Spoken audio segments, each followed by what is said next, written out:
Hello Suns fans and welcome to our round 18 match preview. As always, I'm joined by AFL.com.au's Michael Whiting and Fish.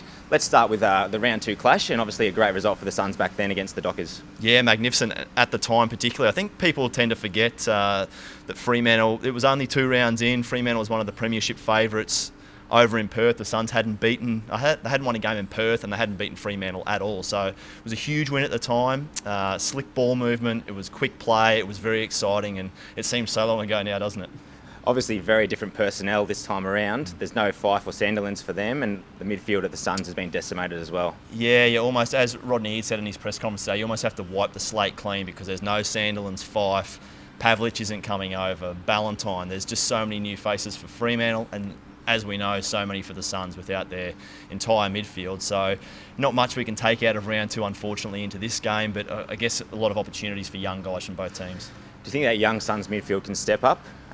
Rocket said after the game in Cairns that they were belted last week. Yeah, I think they'll improve. I think sometimes they haven't had to play with that midfield group this season yet, so that one game should help the synergy and the chemistry in that quartet in the midfield. Tuke Miller's taken his chance the last couple of weeks. I think Mitch Hallahan will be better for the run. Matty Rosa comes back in, he'll come back into that mix. So I think they'll be a bit better. Fremantle obviously down some of their guns as well. So I think the Suns can match Freo in the midfield. Tom Lynch passed the 50 goal mark last week. He kicked 5 the last time he played the Dockers. How many do you think he'll kick this week? Just doesn't have a bad game, does he? And he doesn't seem to need too many opportunities. So I mean, I don't like putting numbers on things, but I'd be surprised if he didn't sort of get 5, 6, 7 or 8 opportunities. He's such a difficult guy to stop, and with Peter Wright there as a great sidekick and a great foil to take another defender off him, I think Lynchy could have a good day out. And just a prediction for the game, can the Suns win their 3rd one at home in a row?